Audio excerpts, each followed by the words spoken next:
Perkenalkan, nama saya Vera Amanda, NIM 859907671. Saya mahasiswa dari Universitas Terbuka dari Prodi Pendidikan Guru Sekolah Dasar.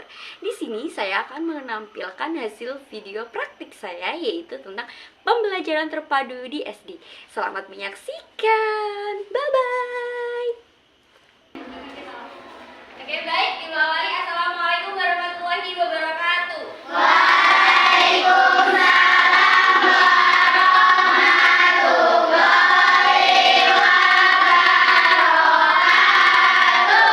Selamat pagi anak-anak. Gimana kabarnya hari ini? Oke, Ibu absen dulu ya. Hari ini ada yang nggak berangkat? Berangkat semua ya?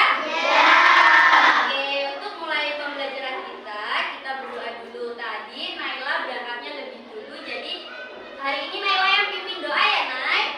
Silakan Naila. Tangannya dilipat di atas meja, tunjukkan ke Bapak, mulai.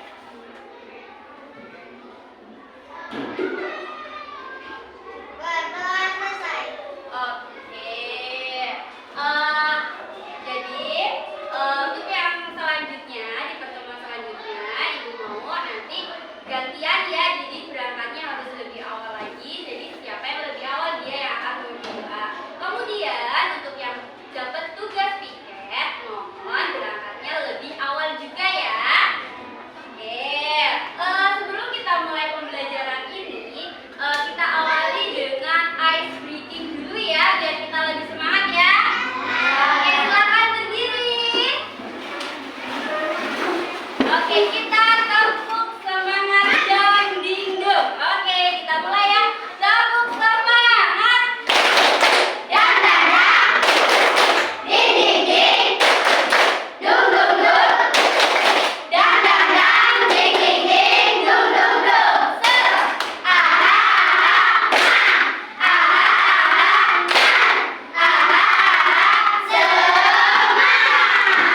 Oke. Silakan dibuka bukunya halaman 45. Sudah? Oke. Di halaman 45 ada gambar apa sih? Ada gambar apa di buku halaman 45?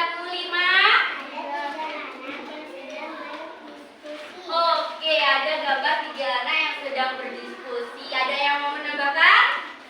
Cukup? Oke, kita bahas ya. Jadi, ya betul, di sini ada gambar 3 anak. Di situ bernama anaknya ada Dayu, Edo, dan Lina. Oke, Ibu bacain dulu ya. Jadi, pada hari itu Dayu dan teman-teman akan melakukan wawancara.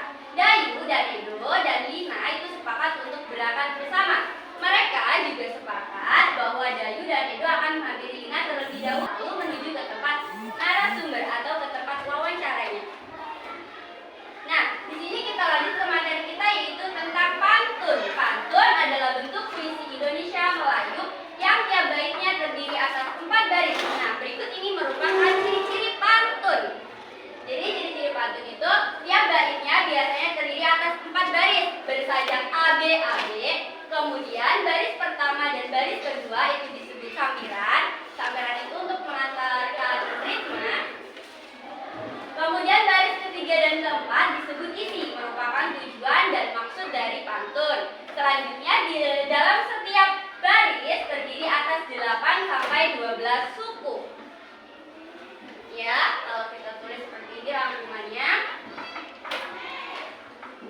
Nah, di sini ada sebuah pantun. Ada contoh pantun, Ibu bacakan ya. Saat malas dan tak bertenaga, jangan diam seperti pagar. Sebaiknya lakukan olahraga agar peredaran darah menjadi lancar. Nah, sekarang kita identifikasi pantun berikut itu tadi. Nah, jadi di sini itu barisnya ya, ada 4 baris. Baris pertama, saat malas dan tak bertenaga. Baris yang kedua, jangan diam seperti pagar. Baris yang ketiga, sebaiknya lakukan olahraga. Baris yang keempat, agar peredaran darah menjadi lancar. Baris ke-1 itu berakhiran A. Baris yang kedua berakhiran R. Anggap saja tadi kita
membeli kayu yang berkualitas.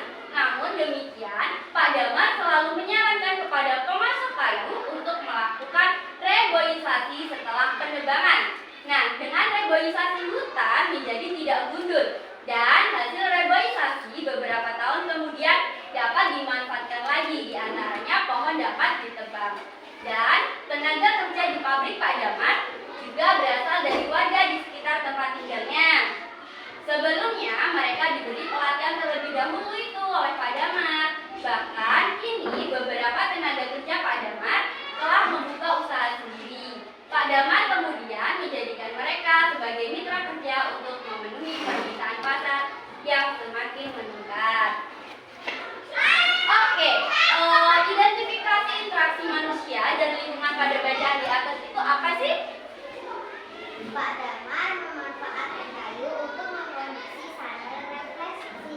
Iya, jadi identifikasi interaksi manusianya dan lingkungannya di situ Pak Damar memanfaatkan kayu untuk memproduksi sadar refleksi. Beliau juga memperdayakan masyarakat sekitar sebagai tenaga kerjanya.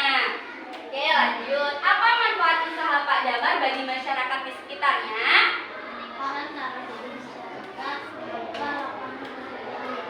Oke, benar. Jadi manfaat dari usaha Pak Damar bagi masyarakat di sekitarnya pertama itu meningkatkan taraf hidup masyarakat, yang kedua membuka lapangan kerja baru, yang ketiga memenuhi kebutuhan masyarakat terhadap sendal refleksi buatan Pak Damar. Selanjutnya, apa yang dilakukan Pak Damar untuk mengurangi kerusakan?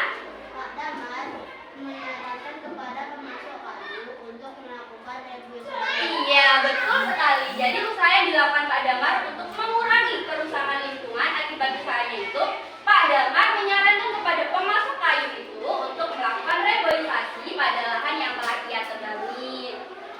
Selanjutnya, apakah terdapat hubungan ketergantungan dalam bacaan di atas? Jawabannya iya, hubungan ketergantungan dalam bacaan itu antara lain. Pertama, Pak Damar membutuhkan pasokan kayu dari pemasok kayu untuk memproduksi sendal refleksi. Pemasok kayu membutuhkan Pak Damar untuk membeli kayunya. Dari hubungan ketergantungan tersebut, keduanya memperoleh keuntungan berupa uang. Nah, di sini selanjutnya, di sore itu, di dusun tempat Dayu tinggal, itu akan mengadakan pemilihan ketua RW. Sebelum acara dimulai, Dayu membantu untuk mempersiapkan tempat pemilihan. Dayu membantu membersihkan alas di setiap meja, Dayu menyapu lantai ruangan, tempat pemilihan, Dayu juga membantu mempersiapkan makanan dan minuman untuk panitia pemilihan. Nah, di situ Dayu memiliki peran. Perannya apa saja sih? Nah, ini dia perannya. Dayu di sini mempunyai 5 peran. Yang pertama, turut serta dalam gotong royong menyiapkan tempat pemungutan suara. Yang kedua, mengamati jalannya pemilihan ketua RW. Yang ketiga, membantu para ibu menyiapkan makan. Yang keempat, ikut meramaikan acara yang diselenggarakan ketika pemilihan RW.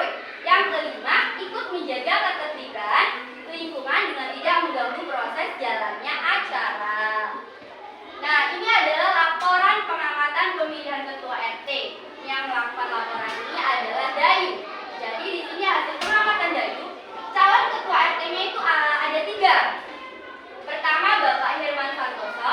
Yang kedua, Bapak Yandi Hermawan. Yang ketiga, Bapak Bakri Widodo. Jumlah pemilihnya ada 365 orang. Dengan jumlah pemilih 195 orang karena jumlah paling banyak. Oke, nah sebagai warga masyarakat melalui musyawarah. Musyawarah tersebut bertujuan untuk mencapai mufakat. Namun demikian, apabila tidak mencapai mufakat, maka dilakukan voting. Salah satu contohnya adalah voting pemilihan umum. Ya, kayak tadi itu tadi juga merupakan voting waktu pemilihan ketua RW. Oke, cukup. Oke, itu adalah yang total. Ibu bagikan satu-satu. Dikerjakan ya.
dari pelajaran kita pagi hari ini.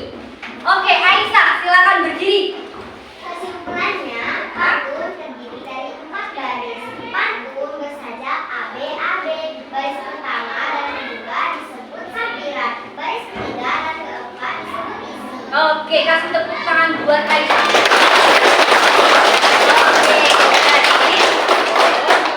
Jadi betul sekali yang disebutkan oleh Aisyah. Tadi kita mengenal tentang ciri-ciri pantun. Jadi ciri-ciri pantun tadi yang pertama, setiap bait terdiri dari 4 baris. Baris pertama dan kedua itu merupakan sampiran. Sampiran itu untuk menyampaikan rima. Baris ketiga dan keempat merupakan isi, di mana di situ untuk menyampaikan tujuan atau maksud dari pantun tersebut. Kemudian pantun itu bersajak ABAB.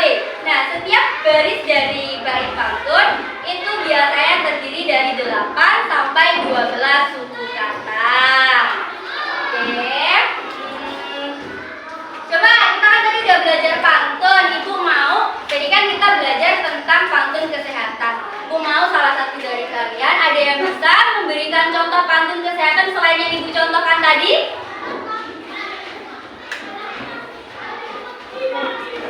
Oke, Risma, silakan Risma. Berdiri Risma, coba. Oke, coba teman-teman dengarkan pantun yang dibuat oleh Risma. Sore hari berawan jiwa, jelas terlihat di atas bukit. Jika kesehatan tidak dijaga, tubuh akan mudah sakit. Oke, bagus sekali pantunnya. Oke, betul. Ada yang lain bisa menambahkan pantunnya? Boleh selain pantun olahraga tentang kesehatan, ada yang bisa menambahkan pantun yang lain? Oke, silakan Gelia. Sedang makan delima, kiriman dari Kampung. Anak kelas 5, Adi Lada dan Indah. Oke, bagus sekali.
Itu tadi teman-teman video hasil praktek saya. Semoga dapat menginspirasi dan memotivasi teman-teman semua. Sekian, terima kasih. Bye-bye.